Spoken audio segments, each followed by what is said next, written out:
আসসালামু আলাইকুম ওয়া রাহমাতুল্লাহি ওয়া বারাকাতুহু নাহমাদুহু ওয়া নুসাল্লি আলা রাসূলিহিল কারীম আম্মা বাদ। প্রিয় দর্শক মণ্ডলী, নিউজ 71.টিভির পর্দায় আপনাদেরকে স্বাগত জানাচ্ছি। আমি মুফতি আল আমিন খান। দর্শক, আমরা আজকের এপিসোডে আলোচনা করতে চাই হজের গুরুত্ব, তাৎপর্য এবং ফজিলত নিয়ে। প্রিয় দর্শক মণ্ডলী, আল্লাহ সুবহানাহু ওয়া তাআলা আমাদের উপর হজকে ফরজ করেছেন। ইসলামের যে মৌলিক 5টি স্তম্ভ আছে, খুঁটি আছে, এর ভেতরে হজ হচ্ছে অন্যতম একটি খুঁটি। আন ইবনে উমর রাদিয়াল্লাহু তাআলা আনহুমা আন্না রাসূলুল্লাহ সাল্লাল্লাহু আলাইহি ওয়াসাল্লাম ক্বালা বুনিয়াল ইসলামু আলা খামসিন শাহাদাতি আল্লা ইলাহা ইল্লাল্লাহ ওয়া আন্না মুহাম্মাদার রাসূলুল্লাহ ওয়া ইকামিস সালাহ ওয়া ইতাইজ যাকাত ওয়াল হজ্জি ওয়া সাওমি রমাদান।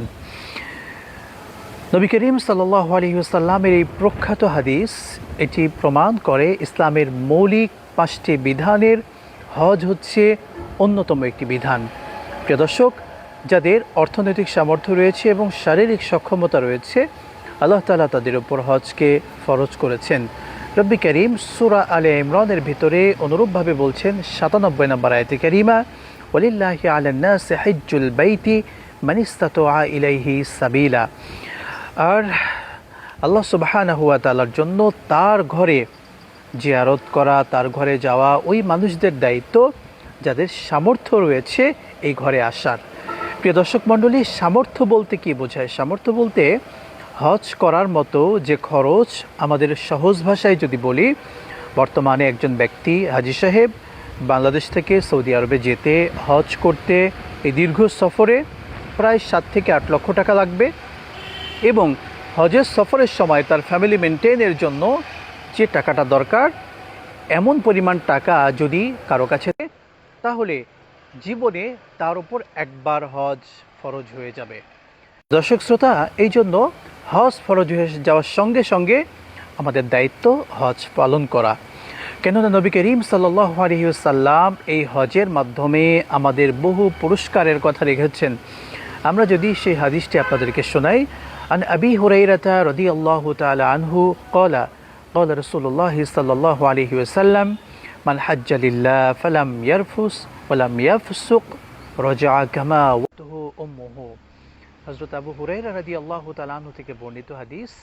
নবী সাল্লাল্লাহু আলাইহি ওয়াসাল্লাম ইরশাদ করছেন, যে ব্যক্তি হজ করলো এবং এই হজের লম্বা সফরে সমস্ত অশ্লীল কাজ, গুনাহের কাজ, ফায়সা কাজ, পাপের কাজ থেকে নিজেকে বাঁচিয়ে রাখলো, সে যেন হজ শেষ করে যখন বাড়িতে ফিরবে, কামা ওয়ালাদাতুহু উম্মুহু, যেন সদ্য ভূমিষ্ঠ সন্তান যেভাবে নিষ্পাপ হয়ে পৃথিবীতে আসে, সেই হাজী সাহেব নিষ্পাপ হয়ে তার ঘরে ফিরবে। সুবহানাল্লাহ।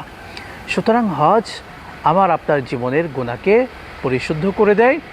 আল্লাহ তাআলা এই হজ করার মাধ্যমে আমাদের গুনাহকে মাফ করে দেয়। আমরা যদি আরও একটি হাদিস আপনাদেরকে শোনাই, আল্লাহ তাআলা যার হজকে কবুল করবেন, এই কবুল হজের প্রতিদান একমাত্র জান্নাত। আন আবি হুরায়রা রাদিয়াল্লাহু তাআলা আনহু ক্বালা ক্বালা রাসূলুল্লাহ সাল্লাল্লাহু আলাইহি ওয়াসাল্লাম আল উমরাতু ইলাল উমরাহ কাফফারাতুল লিমা বাইনাহুমা। হযরত আবু হুরায়রা রাদিয়াল্লাহু তাআলা আনহু থেকে বর্ণিত, রাসূল আকরাম সাল্লাল্লাহু আলাইহি ওয়াসাল্লাম ইরশাদ করছেন, এক উমরা থেকে অপর উমরার মধ্যবর্তী যে গুনাহ থাকে, আল্লাহ সুবহানাহু ওয়া তাআলা ছোট ছোট সেই গুনাহগুলোকে মাফ করে দেন। সুবহানাল্লাহ। এবং হাদিসের শেষ অংশে বলা হচ্ছে, ওয়াল হজ্জুল মাবরুর লাইসা লাহুল জাযাউ ইল্লাল জান্নাহ। আর হজ্জে মাবরুর, যেটা কবুল হজ, আল্লাহ তাআলা যে হজকে কবুল করেন, সেই হজের প্রতিদান একমাত্র জান্নাত। সুবহানাল্লাহ। সুতরাং আসুন দর্শক মণ্ডলী, আমরা যাদের উপর হজ ফরজ হয়েছে, আমরা হজ করি।